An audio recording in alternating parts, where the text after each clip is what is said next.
Hey Alex, Paul here. Gonna do some walkthrough videos, just a couple of videos to help familiarize yourself with the house as we hand it off to you.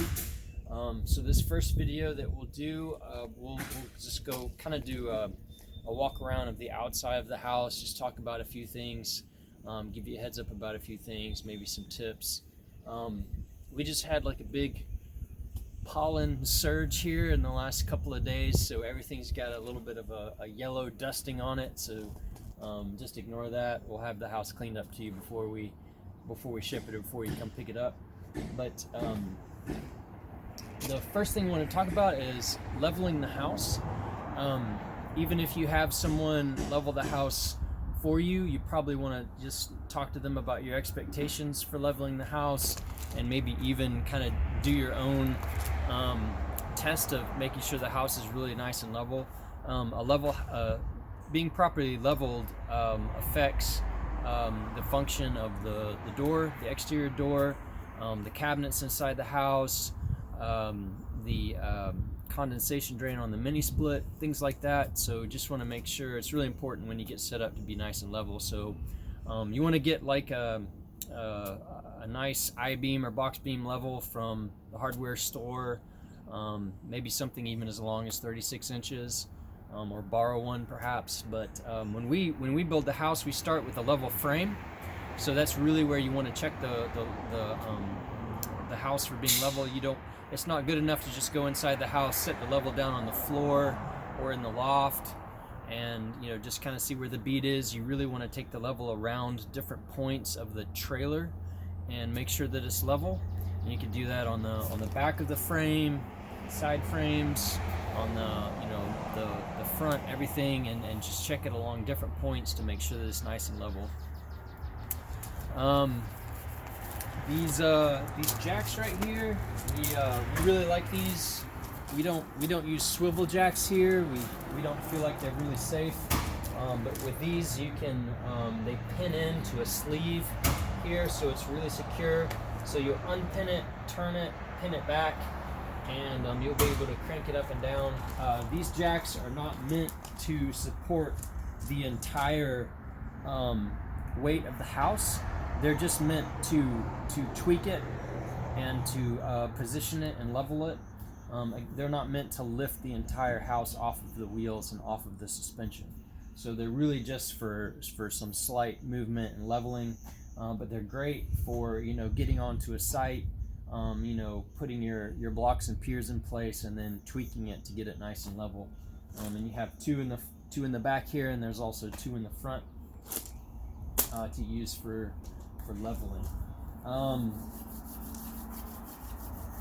So also when it comes to the wheels on the house, people do that differently. If you get your house set up, you're going to be there for a long time, you're not moving.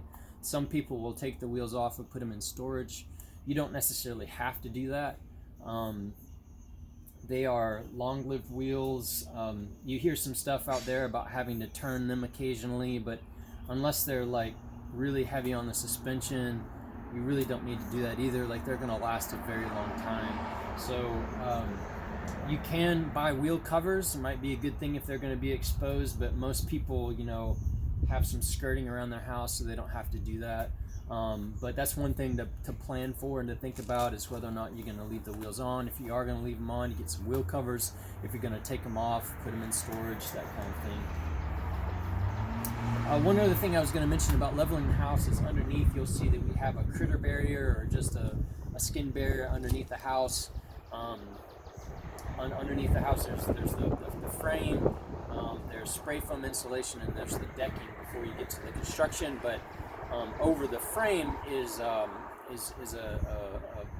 material we call Core 10 that can be unbolted and bolted back in case you need to get to things under the house. But the frame of the house, when you're leveling the house, the frame of the house, you can kind of feel where the frame is, and it's underneath that material. But you'll be able to see understand what I'm saying when you see it, for where to find those points to level the house. So again, just emphasizing how important it is to level it, especially for the exterior door and the door.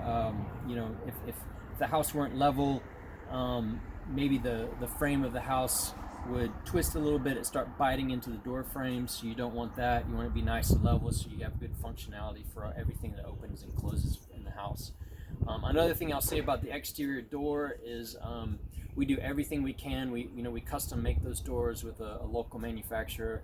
We do everything we can to get a door frame that is waterproof and has different weather stripping, and the sweep on the bottom, and the frame and the threshold is all supposed to, as watertight as we can get it.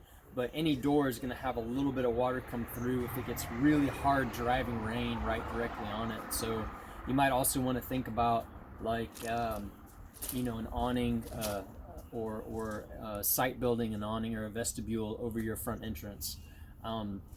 You look at most houses, they've all kind of have some kind of awning or vestibule over that front entrance, and if you're going to be semi-permanent or permanent and already maybe building a deck, expanding that to maybe add an awning or a vestibule is a really nice touch and would be well worth it.